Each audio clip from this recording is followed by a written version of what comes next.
Hey, I'm Todd. Thanks for choosing to watch my video, and if you would subscribe it, like it, all that stuff, that'd be great. Otherwise, enjoy the video, and I hope it gives you the information you need and is helpful to you. Take care. Power steering rack.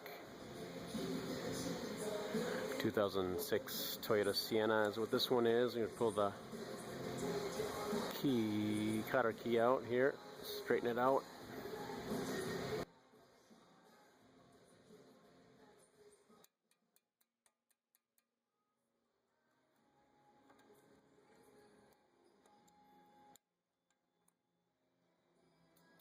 Probably a 17mm nut.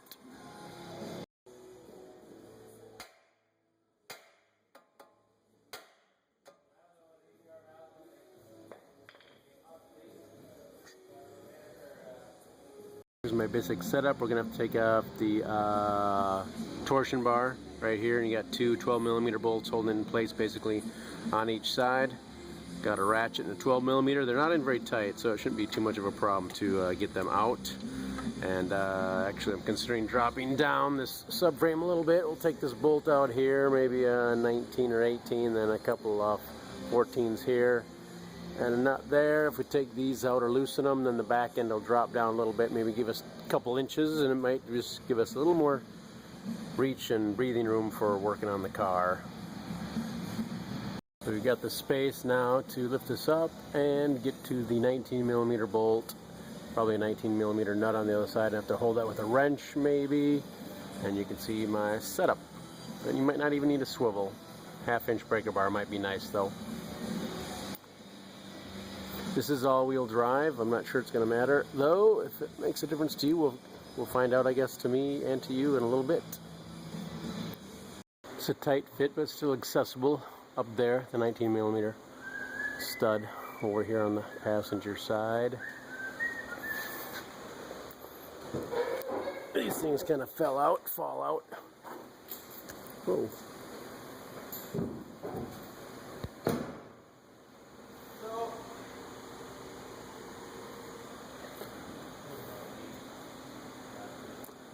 This thing kind of fell out on both sides, not a huge deal.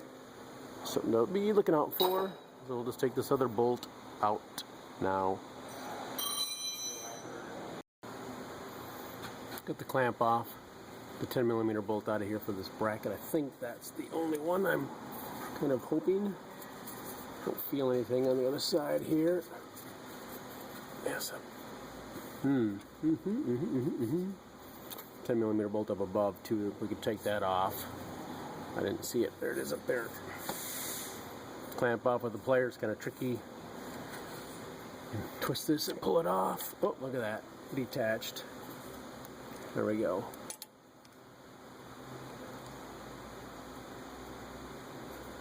Alright, so we're good there. So that'll come out. I'll twist this off and get some fluid draining. Got a bucket to catch it all, hopefully. Ugh. There we go.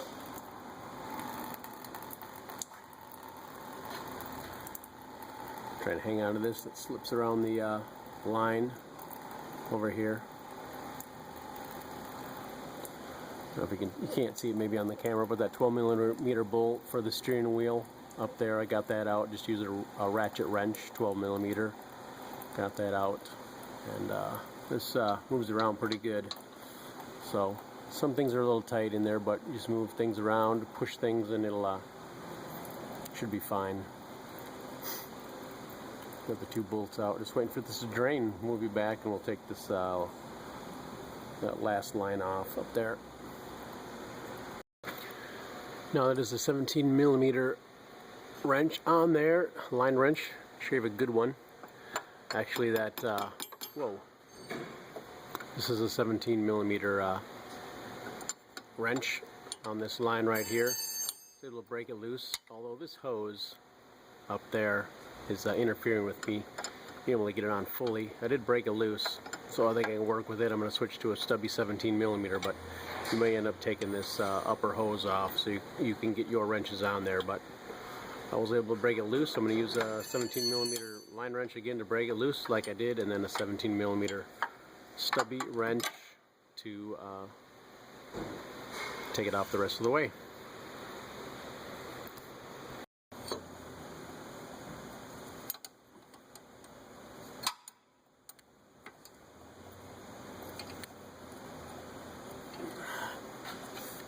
Thankfully, it just seems to be turning off by hand for the most part, I think.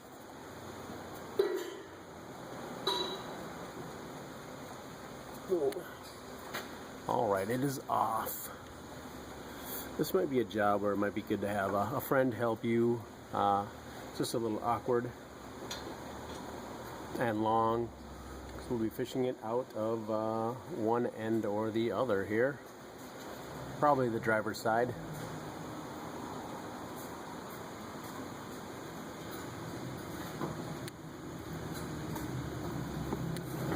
Use my pry bar and try and lift up on the, yeah, there we go. The steering wheel device up there. There's a good shot of it, but it's going up. There we go, it's off.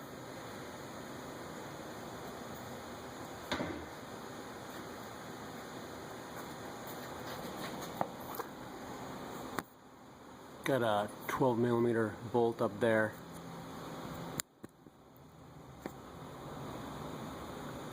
On a bracket for the line. We got to take that off the power steering rack as well. 12mm nut up there. Okay, due to the space here, I realized perhaps the manual would have told me to remove this, so we're going to take this off here. There's a little easier access. I think 17mm nut and 6mm Allen wrench goes in there. So got my ratcheting wrench here, so I'll go up with it and break it loose, and then if this thing turns, we'll just put an Allen wrench in there, then we can turn the nut while holding the ball joint stud there. Hold that still. That's the plan. It's broken loose. This was pretty tough. You might need a half-inch breaker bar and a 17mm, but you can see how it works right now, and we'll just turn this off and do the same for the other side. Hopefully give us the ability to swing the stabilizer bar out of the way. We want to remove this nut on top of the power steering rack.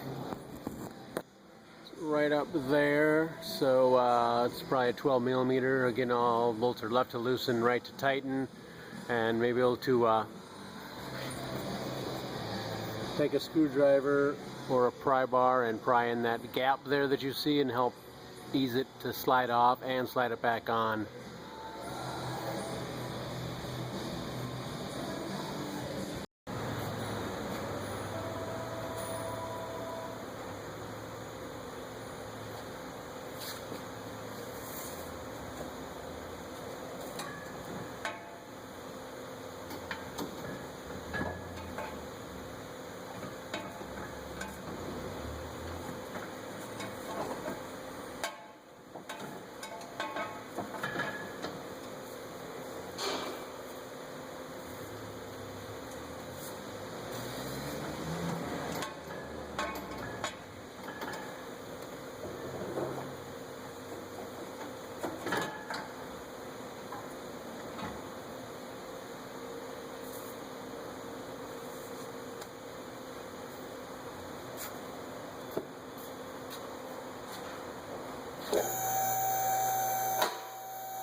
Right now I'm having a little difficulty with the training lines hitting transmission.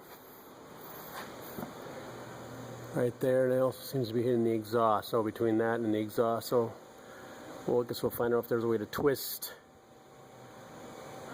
the rack and get it out, and we'll of course let you know. But this is what I'm going to be wrestling with.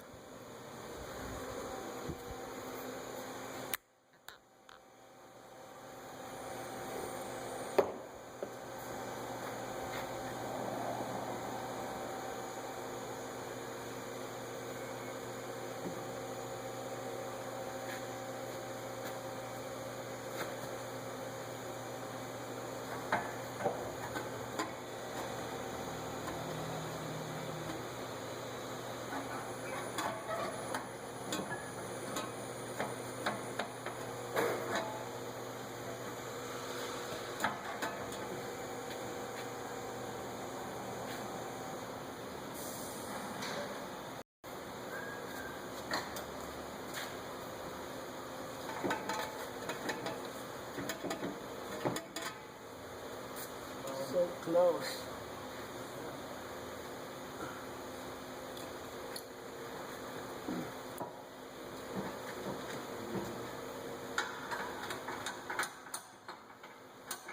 Thinking about dropping the stuff in a little bit.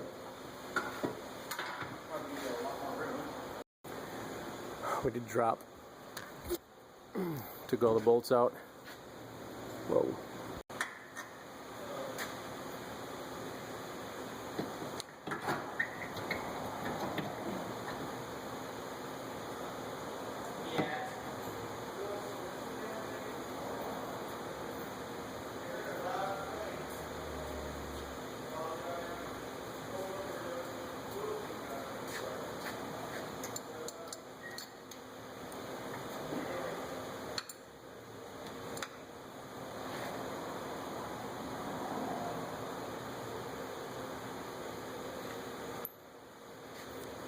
Took this out to try and give us a little more clearance.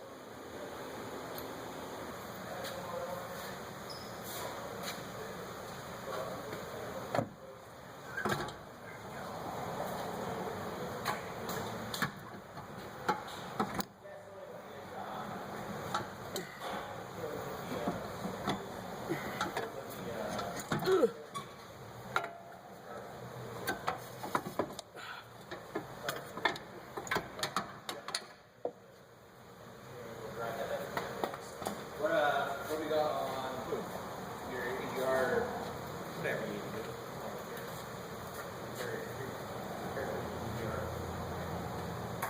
And then So as you saw, I took the fitting out of here, took the hose off, took the fitting off. That might have been just the key, and there's a lot of finagling. Wish I could help you more with that, but maybe yours will not be all-wheel drive and it won't be such a pain. I think the all-wheel drive was really the issue. So that is out. You just need to weasel it back in. Most likely need to take the outer tie rod ends off. It's probably a 22 millimeter. Break it loose. And these might have been best to break these nuts loose while it's still in the car. When you turn these off, then you can go ahead and, if you just break this loose, you can probably put this one back on the new power steering rack. I like to count the amount of turns it takes to get it off and put this back on with the same amount of turns. It'll get you close. Always get in alignment after you do a power steering rack to make sure your toe, it's called toe in or toe out, is set correctly on your vehicle. So what we're going to do, 15 millimeter seems to fit on here pretty well. For breaking bolts loose, this was 22. And there's a slot on here. For me, it was 21 millimeter. When you can find the appropriate wrenches that are going to work for you if you have standard, you're going to be pretty close. Although you should have a good metric set with these newer vehicles, because that's what they use.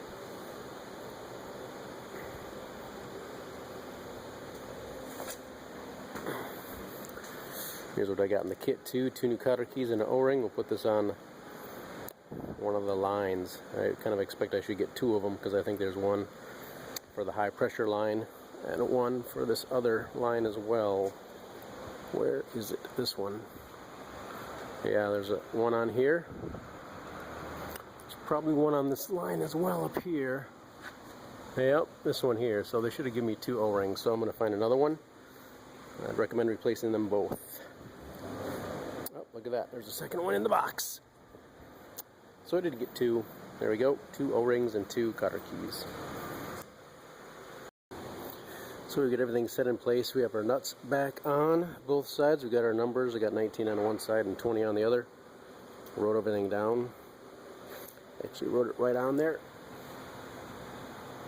That's 20 because that's for the other side. I'll take this bracket though, and don't forget to put it over here. 12 millimeter.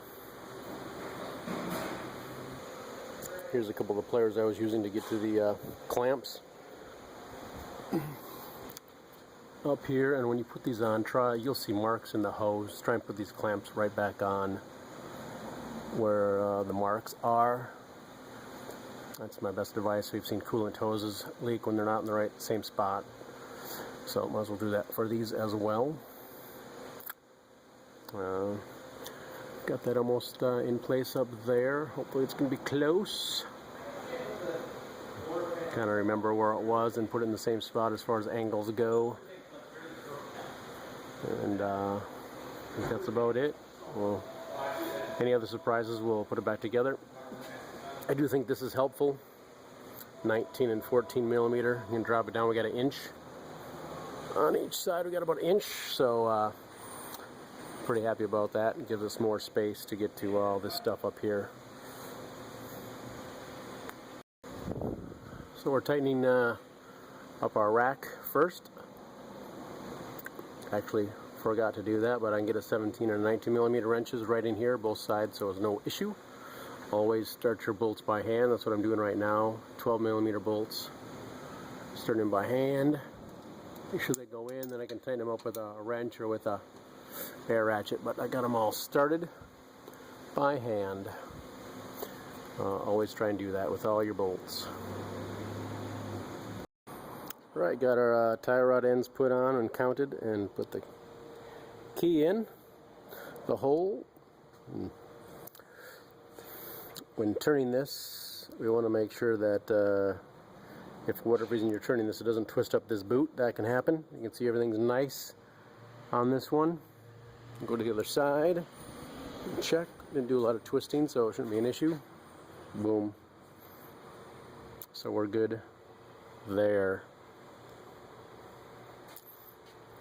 And we'll be heading to the alignment shop shortly.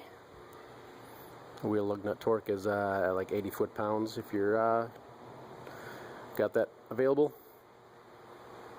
After you get the alignment done, you may find that your steering wheel is cockeyed, and that could be because it was on the wrong way in there. So you can just go ahead and take that 12 millimeter bolt out and rotate it till your steering wheel is straight when you're going down the road. A little bit of a pain. So somehow it's a good idea to mark it and maybe make sure the steering wheel does not move inside the car. I neglected to do that, and so I'm having to adjust it. But not a huge deal. It comes on and off pretty easy for me. When you're disconnecting anything with the steering wheel underneath the coupler, always make sure the steering wheel is locked. Maybe turn the key off and then turn this until it locks into place. Maybe bungee cord it down, do something to tie it to make sure it doesn't move on you when you're doing anything, especially like a rack, because there's stuff inside here that can be broken if the steering wheel spins freely. ABS stuff, controls, all that's in one unit called a clock spring.